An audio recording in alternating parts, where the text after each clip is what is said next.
সব খবরে আমন্ত্রণ। আপনাদের সঙ্গে আছি মাসুম রাব্বি। ঈদের আনন্দ এখন কোরবানির হাটে। রাজধানীর স্থায়ী অস্থায়ী প্রতিটি হাটেই পশু বেচা কেনার হিড়িক। হাকডাকে ক্রেতা আকর্ষণের চেষ্টা বিক্রেতাদের। ক্রেতারাও দেখাতে চান দাম দরে মুনশিয়ানা। তবে মুষলধারে বৃষ্টির কারণে তড়িঘড়ি করে বিক্রি করতে চান ব্যাপারীরা। বৃষ্টির পানি আর কাদায় মাখামাখি অবস্থা কোরবানি হাটে। শেষ দিনেও এমন বৈরী আবহাওয়া থাকলে লোকসানের শঙ্কা ব্যাপারীদের। হাট পরিদর্শন করেন স্থানীয় সরকার প্রতিমন্ত্রী, জানান পশুর হাটে ক্রেতা বা ব্যবসায়ীদের কাছ থেকে আদায় হচ্ছে না অতিরিক্ত কোনো টাকা।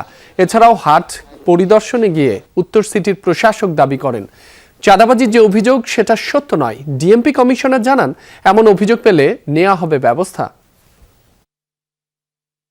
ঢাকা উত্তর এবং উত্তর সিটি কর্পোরেশন এলাকাতে এবং দক্ষিণ সিটি কর্পোরেশন এলাকাতে গরুর হাটগুলোতে কোথাও আমরা কোনো চাঁদাবাজির অভিযোগ পাই নাই। ক্রেতা বিক্রেতা উভয়ের সঙ্গে কথা বলেছি, সবাই বলেছে পরিবেশ ভালো আছে, স্বস্তিদায়ক আছে এবং হাসিলের যে বিষয়টি, মোট পশুর মূল্যর 5% যে বিষয়টা, এটা আমরা নিশ্চিত করেছি।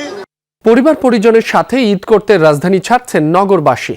মঙ্গলবার বৃষ্টির মধ্যে বাস, ট্রেন ও লঞ্চ করে যেভাবে পারছেন বাড়ি ফিরছে মানুষ। বাসে অতিরিক্ত ভাড়া নেওয়ার অভিযোগ আছে। যাত্রী বোঝাই হওয়ার পরও লঞ্চগুলো দেরিতে ছাড়ার অভিযোগ সদরঘাটে। শিডিউল বিপর্যয় না থাকলেও দেরিতে ছেড়েছে কিছু ট্রেন। ঝুঁকি নিয়ে ট্রেনের ছাদে উঠছেন যাত্রীরা। রেল মহাপরিচালক জানান ট্রেন সংখ্যা বাড়াতে না পারলে ছাদে যাত্রী পরিবহন ঠেকানো পুরোপুরি সম্ভব নয়। এদিকে সড়ক মন্ত্রীর দাবি এবার ঈদযাত্রা নির্বিঘ্ন। সঠিক সময়ে যেতে হলে টিকিট কাটি যেতে পারবো না, আবার টিকিট কাটি যে আমি সিট পাবো এটাও কনফার্ম না। নর্মালিও যাই 900, 1000 এরকমই লাগে, বাট এখন দেখা যাচ্ছে লোকাল গাড়ি যেগুলো আছে ওগুলাও দেখা যাচ্ছে যে 1000 টাকা চাচ্ছে। যতটুকু লোক নেওয়ার কথা ততটুকু ওরা নেয় না, তার অতিরিক্ত নেয়। বাস স্ট্যান্ড এবং বাস কাউন্টারগুলিতে অতিরিক্ত ভাড়া নেওয়ার কোনো অভিযোগ অথবা দৃশ্যমান কোনো প্রমাণ আমরা এখনো পর্যন্ত পাইনি। এদিকে মহাসড়কগুলোতে বেড়েছে গাড়ির চাপ। বাস, মাইক্রোবাস, প্রাইভেট কারে রওনা হয়েছেন ঘরমুখো মানুষ। থেমে থেমে বৃষ্টির কারণে পোহাতে হচ্ছে ভোগান্তি। বাসে সিট না পাওয়া আর খরচের কথা চিন্তা করে ট্রাক, পিকআপেও বাড়ির পথ ধরেছেন অনেকে। ঢাকা টাঙ্গাইল মহাসড়কের কয়েকটি পয়েন্টে যানজটের ভোগান্তি পোহাতে হচ্ছে যাত্রীদের। নবীনগর, বাইপাইল, বারৈপাড়া ও চন্দ্রায় যানবাহনের জট রয়েছে। এদিকে ভোর থেকে বেলা 11টা পর্যন্ত টাঙ্গাইলের রসুলপুর থেকে যমুনা সেতু পর্যন্ত 15 কিলোমিটার এলাকা জুড়ে যানজট ছিল। পরে ধীরে ধীরে কমতে থাকে ভোগান্তি। ঢাকা ময়মনসিংহ মহাসড়কেও বেড়েছে ঘরমুখো মানুষের চাপ। বরাবরের মতোই বাসে বাড়তি ভাড়া নেওয়ার অভিযোগ করেছেন যাত্রীরা। এদিকে পদ্মা সেতু হয়ে নির্বিঘ্নেই বাড়ি ফিরছেন দক্ষিণ ও দক্ষিণ পশ্চিমাঞ্চলের মানুষ। যান চলাচলের শৃঙ্খলা বজায় রাখতে মহাসড়কগুলোতে বাড়তি পুলিশ মোতায়েন করা হয়েছে। ফ্যামিলি সবাই বাড়ি যাবো, একসাথে আমোদ ফুর্তি করবো, অনেক মজা করবো, এটা ফ্যামিলির একটা চাওয়া। এমনি সচরাচর যখন যাই বাড়িতে তখন 500 টাকা হয়ে যায়, 500, 450। আর ঈদের সময় 400-500 টাকা করে বেশি লাগে। 500 টাকার বারে 1000, 1500 টাকা করে এইভাবে নিয়ে আমরা সাধারণ জনগণ ভোগান্তির মধ্যে আছি। ইউটার্নটা তো বন্ধ, ওই পাশে লোকাল গাড়িগুলোতে রাস্তাটা বন্ধ করে রাখছে, ওদিকে পিছনে পুরো রাস্তা রিপিট হয়ে গেছে। মহাসড়কের খবর জানাতে গাজীপুর থেকে যুক্ত হচ্ছেন সহকর্মী পলাশ প্রধান। পলাশ, এখন তো মধ্যরাত, ঢাকা ময়মনসিংহ মহাসড়কের সার্বিক অবস্থা কেমন দেখছেন? যাত্রী চাপ কেমন? যানবাহনের কোনো জট আছে কিনা জানাবেন আমাদের।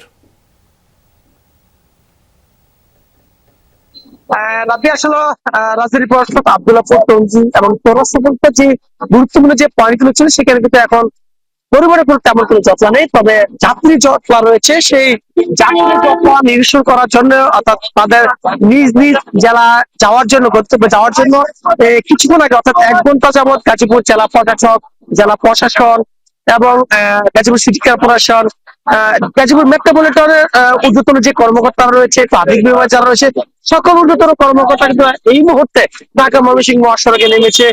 তারা বিভিন্ন পরিবহন ধরে ধরে বিভিন্ন যে জেলা যাত্রীরা রয়েছে, ঈদগামী যাত্রী, তাদেরকে উঠে মূলত এখন পর্যন্ত তাদেরকে গন্তব্য যাওয়ার জন্য ব্যবস্থা করেছে।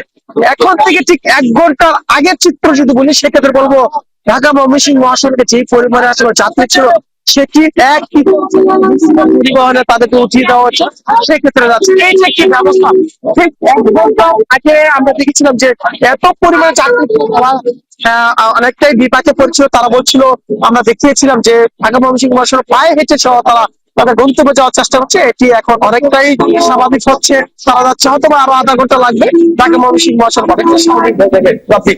পলাশ, আপনাকে ধন্যবাদ। 5 জেলায় সড়ক দুর্ঘটনায় 10 জন নিহত হয়েছেন। এর মধ্যে বরিশাল ও সিরাজগঞ্জেই প্রাণ গেছে 6 জনের। পুলিশ জানায়, মঙ্গলবার বরিশালের গৌরনদী থেকে স্ত্রী ও শিশু সন্তানকে নিয়ে উজিরপুরের দিকে যাচ্ছিলেন ফিরোজ মাহমুদ।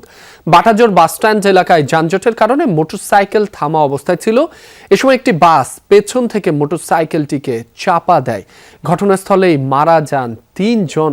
পরে বিক্ষুব্ধ জনতা বাসটি ভাঙচুর করে। এদিকে সিরাজগঞ্জের উল্লাপাড়ায় যাত্রীবাহী বাসের ধাক্কায় সিএনজি অটোরিকশার চালক সহ 3 জন নিহত হয়েছেন।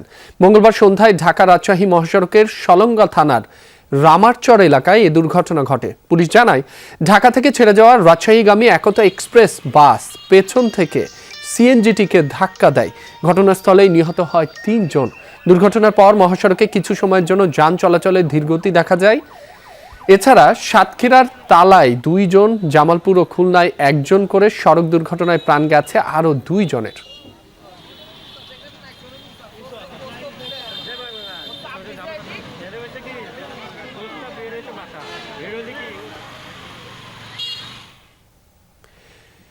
দর্শক, হাটের সবশেষ অবস্থা জানাতে যোগ দিচ্ছেন সহকর্মী এম এ আজিজ। আজিজ, আপনি বর্তমানে রাজধানীর কোন হাটে রয়েছেন? সেখানে মধ্যরাতে বেচা বিক্রি কেমন দেখছেন? দাম নিয়ে ক্রেতা বিক্রেতারা কি বলছেন? আবহাওয়া কেমন জানাবেন আমাদের। ধন্যবাদ রাব্বি। আমি এই মুহূর্তে আছি রাজধানীর আফতাবনগর হাটে। এটি 100 ফিট মাদানী অ্যাভিনিউ দিয়ে 100 ফিট রাস্তার একদম শেষ প্রান্তেই হাটটি। বিশাল একটি গরুর হাট এবং এখানে কোরবানির যে সকল পশু আমরা দেখতে পাচ্ছি, মোটামুটি ছাগল, গরু, ভেড়া সহ যেসব পশু দিয়ে আসলে কোরবানি করা যায় সেই ধরনের পশুই এই হাটে আমরা দেখতে পাচ্ছি। দাম নিয়ে আসলে মিশ্র প্রতিক্রিয়া রয়েছে। এখানে আমি বেশ কয়েকজন ক্রেতার সঙ্গে কথা বলেছি এবং অনেকে বিক্রেতার সঙ্গে কথা বলেছি। তারা আমাকে যেটি জানিয়েছেন যে বৃষ্টির কারণে, দিনের বেলা যে বৃষ্টি হয়েছিল সেই কারণে আসলে গরুর যে বড় যে গরুগুলো বা বড় যে কোরবানির পশুগুলো সেগুলোর দাম একটু কমে গিয়েছিল। তবে এখন ওয়েদার যেহেতু ভালো, এখন এই মধ্যরাতেও এই হাটে আমি দেখতে পাচ্ছি যে অনেক ক্রেতা যারা এখানে আসছেন। এর পাশাপাশি এই হাতের বাম পাশে ছাগলের হাটও আছে, সেখানেও বেশ ক্রেতা আমি দেখতে পেয়েছি। এবং আমি রাস্তা দিয়ে আসার সময় দেখেছি যে অনেকেই গরু কিনে নিয়ে হেঁটে যাচ্ছেন, অনেকে গাড়িতে করে নিয়ে যাচ্ছেন। আমি কয়েকজনকে দামও জিজ্ঞেস করছি, দাম নিয়ে বেশ সন্তোষ তারা প্রকাশ করেছেন এবং তারা আমাকে যেটি জানিয়েছেন যে দাম যেহেতু একটু বড় গরুর দাম যেহেতু একটু কম, সে তুলনামূলক কম, সে কারণেই মূলত তারা এই বড় গরু অনেকে পছন্দ করছে। তবে ছোট গরুর দাম একটু বাড়তি থাকায় বা ব্যাপারে ছোট গরু এখনই ছাড়তে রাজি না হয়, ছোট গরুর দাম একটু বেশি। আমি এই মুহূর্তে একজন বিক্রেতার সঙ্গে কথা বলতে চাই। আপনি কোথা থেকে আসছেন? কতগুলো গরু নিয়ে আসছেন? 13টা। কোথা থেকে আসছেন? পাবনা। কয়টা বিক্রি করছেন? বিক্রি করছি 13টা, 5টা আছে আর 7টা বেশি। 8টা বেশি। দাম পাইছি স্বাভাবিক। কারণ আপনি খুশি দাম নিয়ে? খুশি তো, আল্লাহ যদি খুশি হয় তো আমরা খুশি। রাব্বি, আপনি শুনছিলেন যে দাম নিয়ে আসলে বিক্রেতারা বেশ সন্তোষ প্রকাশ করছেন। এখন আবহাওয়া পরিস্থিতি বেশ ভালো, বিক্রেতারা আশা করছেন যে সারা রাত হয়তো কেনা বেচা হবে এবং একদিন পরেই যেহেতু ঈদ, আজকের চেয়ে আগামীকাল কেনা বেচা আরও বেশি জমবে বলে তারা প্রত্যাশা করছেন। রাব্বি। আজিজ, আপনাকে ধন্যবাদ। মুসলিম উম্মার বড় ধর্মীয় উৎসব ঈদুল আজহা উদযাপনে দেশবাসী এবং বিশ্ববাসীকে ঈদের শুভেচ্ছা জানিয়েছেন প্রধানমন্ত্রী তারেক রহমান। মঙ্গলবার রাতে নিজের ভেরিফাইড ফেসবুক পেজে পোস্টের মাধ্যমে শুভেচ্ছা জানান তিনি। প্রধানমন্ত্রী শুভেচ্ছা বার্তায় বলেন, ত্যাগের মহিমায় উজ্জীবিত বাংলাদেশ সহ বিশ্বের সব মুসলমান ঈদুল আজহা উদযাপনের জন্য প্রস্তুত। ইসলামের মহিমান্বিত এই উৎসব শুধু একটি আনন্দ উৎসবই নয়, বরং স্রষ্টার প্রতি গভীর বিশ্বাস, আত্মনিবেদন এবং ত্যাগের এক চিরন্তন বার্তা বহন করে। পবিত্র ঈদুল আজহায় আল্লাহর দরবারে প্রার্থনা জানিয়ে তারেক রহমান বলেন, তিনি যেন সকলের ত্যাগ কবুল করেন, মাতৃভূমি সহ সমগ্র মুসলিম বিশ্ব ও মানব জাতির জন্য শান্তি, নিরাপত্তা ও স্থিতিশীলতা দান করেন। একই সঙ্গে বিশ্বজুড়ে শান্তি, সম্প্রীতি এবং নিরাপত্তার জন্য মহান আল্লাহর দরবারে প্রার্থনা করেন প্রধানমন্ত্রী। রাজধানীতে কোরবানির বর্জ্য দ্রুত অপসারণের সর্বোচ্চ প্রস্তুতি নিয়েছে ঢাকা উত্তর সিটি কর্পোরেশন। ঈদের দিন দুপুর 2টা থেকে বর্জ্য সরানো হবে এবং 12 ঘন্টার মধ্যেই সেটা সম্পন্ন করা হবে জানিয়েছেন স্থানীয় সরকার প্রতিমন্ত্রী মীর শাহে আলম। মঙ্গলবার দুপুরে গুলশানের নগর ভবনে ডিএনসিসির আওতাধীন এলাকাগুলোতে কোরবানির বর্জ্য ব্যবস্থাপনা নিয়ে মতবিনিময় সভায় কথা বলেন তিনি। উত্তর সিটির বিদ্যমান ব্যবস্থাপনার মাধ্যমে 12 ঘন্টার আগেই বর্জ্য অপসারণ সম্ভব বলে মনে করেন প্রতিমন্ত্রী। সভায় ডিএনসিসির প্রশাসক মোহাম্মদ শফিকুল ইসলাম বলেন, বর্জ্য অপসারণে 752টি পরিবহন ব্যবহার করা হবে।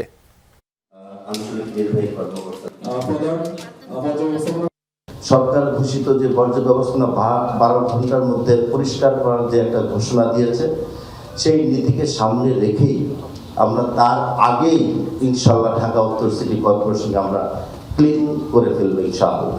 এই যে মহাযজ্ঞ একটা ঈদের দিনে বর্জ্য ব্যবস্থাপনা, এটা পুরো তদারকি এবং মাননীয় প্রধানমন্ত্রীর অনুশাসনটি বাস্তবায়ন করার দায়িত্ব আমাদের কাজ। ঈদের আগে পরে পশুর হাট ব্যবস্থাপনা, ঈদের দিনে ব্যবস্থাপনার জন্য আমরা মাঠে আছি এবং মাঠে থাকবো। বিগত 17 বছরে দেশে আইনের শাসন না থাকায় রাষ্ট্রের ভেতর আরেকটি রাষ্ট্র হয়ে উঠেছিল যার নাম জঙ্গল সলিমপুর। সেটাকে কোনোভাবেই সন্ত্রাসীদের অভয়ারণ্য হতে দেয়া হবে না জানিয়েছেন স্বরাষ্ট্রমন্ত্রী। অন্যদিকে বাহিনীর দুর্বলতার কারণে জঙ্গল সলিমপুরে সন্ত্রাসীরা ক্যাম্পে হামলার সাহস পেয়েছে বলে মন্তব্য র্যাব মহাপরিচালকের। কয়েক মাস আগে র্যাবের একটি টিমের ওপর হামলা চালিয়ে এক সদস্যকে কুপিয়ে হত্যা করে সন্ত্রাসীরা। এ ঘটনার পর 1 মাস আগে সেখানে অভিযান চালায় যৌথ বাহিনী, সেখানে ক্যাম্প স্থাপন করে তারা। তবে রাতের আধারে হামলা চালিয়ে গুড়িয়ে দেওয়া হয় যৌথ বাহিনীর ক্যাম্পটি। পুলিশ সদর দফতরে ঈদের নিরাপত্তা নিয়ে ব্রিফিংয়ে স্বরাষ্ট্রমন্ত্রী মঙ্গলবার এসব কথা জানান। বলেন, অতীত সরকারের মতো এ সরকার কোনো ছাড় দেবে না সন্ত্রাসীদের। দীর্ঘ 17 বছর দেশে কোনো আইনের শাসন ছিল না, দুর্বৃত্তায়নের একটা মহামারী ছিল। তারা মনে করেছে জঙ্গল সলিমপুর আমরা যেভাবে একটা রাষ্ট্রের ভিতরে রাষ্ট্র, তবে তারা যে উদ্যত্ত আচরণ করেছে, যে দুঃসাহস দেখিয়েছে, সেটা আমরা খুব কঠোরভাবে নিয়ন্ত্রণ করব। যুক্তরাষ্ট্রের সাথে চুক্তির বিষয়ে নিজের সংশ্লিষ্টতা অস্বীকার করেছেন অন্তর্বর্তীকালীন সরকারের সাবেক উপদেষ্টা ও এনসিপি মুখপাত্র আসিফ মাহমুদ সজীব ভুইয়া। মঙ্গলবার সমসাময়িক ইস্যুতে দলের বাংলা মোটর কার্যালয়ে সংবাদ সম্মেলনে কথা বলেন তিনি। দাবি করেন, তখনকার সরকারের কিচেন ক্যাবিনেট থাকলেও তার সদস্য ছিলেন না তিনি। যুক্তরাষ্ট্রের সাথে বাংলাদেশের চুক্তি নিয়ে তিনি বলেন, চুক্তির বিষয়ে তখন এনসিপিকেও অবগত করেননি বর্তমান পররাষ্ট্রমন্ত্রী খলিলুর রহমান। এছাড়া এনসিপি নেতা নাসির উদ্দিন পাটোয়ারি বলেছেন, দেশে আইনের শাসনের পরিবর্তে জঙ্গলি শাসন চলছে, দেশ পরিচালনায় সরকার ব্যর্থ হচ্ছে মন্তব্য করে এনসিপি নেতা নাসির উদ্দিন পাটোয়ারি জানান, সংস্কার ও আওয়ামী লীগের বিচার প্রশ্নে কোনো ছাড় দেবে না তারা।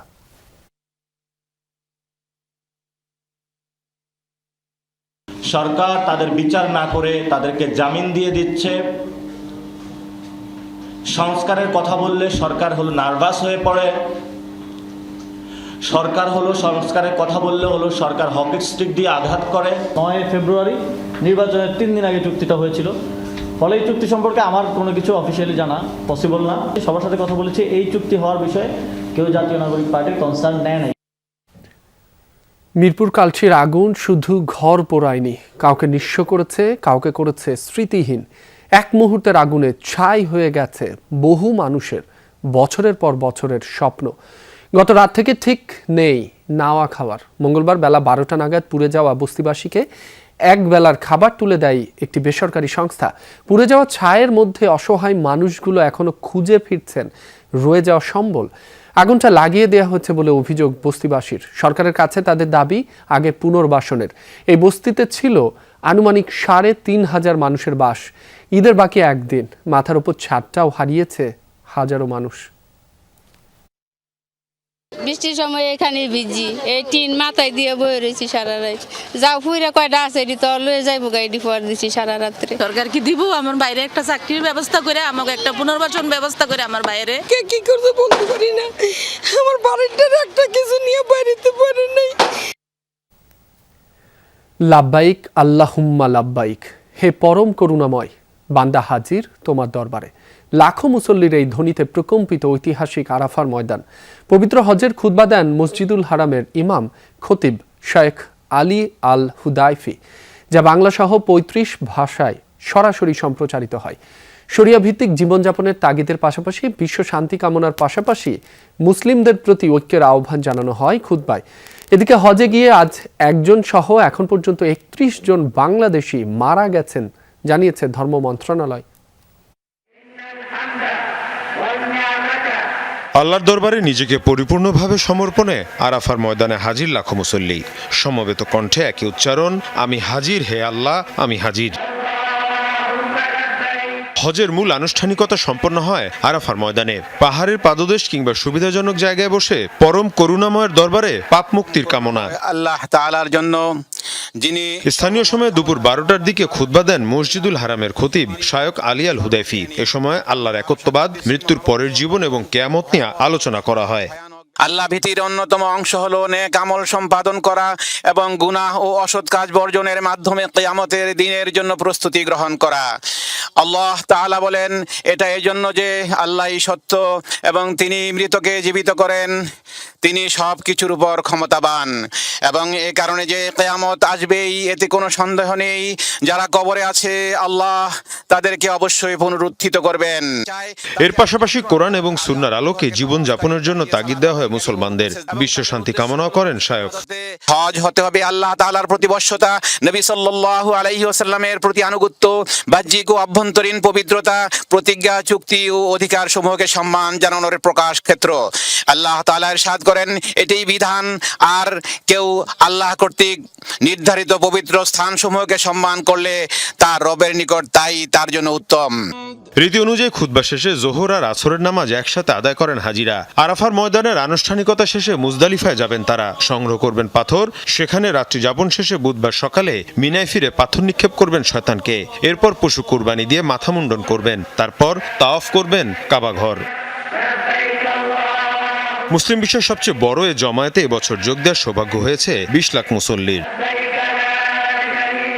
মীর মুশফিকা হাসান, যমুনা নিউজ।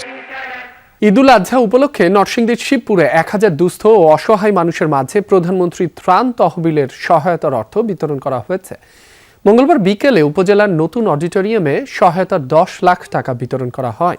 প্রধান অতিথি হিসেবে উপস্থিত থেকে সহায়তার এসব অর্থ বিতরণ করেন স্থানীয় সংসদ সদস্য মঞ্জুর এলাহি।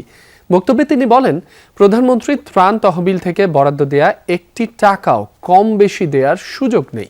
কিছু কিছু ব্যক্তি রাজনীতিতে ব্যর্থ হয়ে নিন্দনীয় কাজ করে জনগণকে বিভ্রান্ত করছে বলেও মন্তব্য করেন তিনি। ভালো মানসিকতা তৈরি করেন, নিজেকে ভালো রাখেন, তাহলেই কিন্তু আল্লাহ পাক আপনার কাছে দিবেন। যদি অন্য কাউকে ঢিল দেওয়ার চেষ্টা করেন তাহলে কিন্তু এই ঢিলটা নিজের গায়ে আসতে পারে। বাংলাদেশের সাতক্ষীরা সীমান্তবর্তী ভারতের উত্তর 24 পরগনার একটি চেক পয়েন্টে অপেক্ষারত অন্তত 600 বাংলাদেশি। ভারত বলছে তারা সবাই অবৈধ অভিবাসী ও অনুপ্রবেশকারী। বিভিন্ন সময়ে অবৈধভাবে এই মানুষগুলো ভারতে প্রবেশ করেছে বলে দাবি পশ্চিমবঙ্গের মুখ্যমন্ত্রীর। দাঁড়িয়ে আছেন দেশের সীমান্ত ঘেঁষে, সামনেই বাংলাদেশ, কিন্তু ফেরা হয়নি এখনো। ভারতের সীমান্ত এলাকায় কয়েকদিন ধরেই অপেক্ষা বাংলাদেশিদের। অনিশ্চয়তা আর অপেক্ষা, এই দুই শব্দেই যেন আটকে আছে তাদের বর্তমান। স্থানীয় গণমাধ্যমের তথ্য অনুযায়ী সীমান্তের কয়েকটি পয়েন্টে বাংলাদেশে ফেরার আশায় জড়ো হয়েছেন অনেকে। পশ্চিমবঙ্গে অবৈধভাবে বসবাসকারী ও অনুপ্রবেশকারী বাংলাদেশি এবং রোহিঙ্গা নাগরিকদের জন্য হোল্ডিং সেন্টার চালু করা হয়েছে। গেল রোববার এমন ঘোষণা দিয়েছিলেন পশ্চিমবঙ্গের মুখ্যমন্ত্রী শুভেন্দু অধিকারী। এরপর সোমবারের মধ্যে রাজ্যের জেলায় জেলায় চালু হয়ে যায় হোল্ডিং সেন্টার। প্রথম দিনে 15 জন এবং মঙ্গলবার 9 জন বাংলাদেশি নাগরিককে হোল্ডিং সেন্টারে আটক করে শুভেন্দু অধিকারীর প্রশাসন। এরপরেই বাংলাদেশে ফিরতে ভারতীয় সীমান্তে বাংলাদেশি অনুপ্রবেশকারীদের ঢল নেমেছে। बांग्लादेशी जो नागरिक है उनका लेने का जिम्मेदार तो है उनका। तो जब हम लोग यहाँ से बोल रहा था तब वहाँ से उनका जो स्पोक्स पर्सन है, मैं देखा था सोशल मीडिया में और यूट्यूब में आया, जो उन्होंने बताया जो बांग्लादेशी है वो तो हम लोग ले लेगा। तो ये सब बांग्लादेशी है, उसको ले लेना चाहिए। लेकिन ये लोग को पुलिस को हम लोग बता दिया जेल में भेजने का जरूरत नहीं है। देश के रुपया में खाना खाएगा, कपड़ा देगा, मेडिसिन देगा। एक दामाद है ये लोग, जल्दी जल्दी भागो। মঙ্গলবার সকাল থেকে উত্তর 24 পরগনার হাকিমপুর চেকপয়েন্টে দেখা যায় দীর্ঘ লাইন। একদিনেই ভিড় করেন নারী শিশু সহ অন্তত 600 বাংলাদেশি। আমার বাবার সাথে আমি এসেছিলাম, তো এখন আমার বাবারা যেহেতু চলে যাচ্ছে, আমি কোথায় থাকবো? আমার বাবার সাথে এই জন্য আমি চলে যাচ্ছি।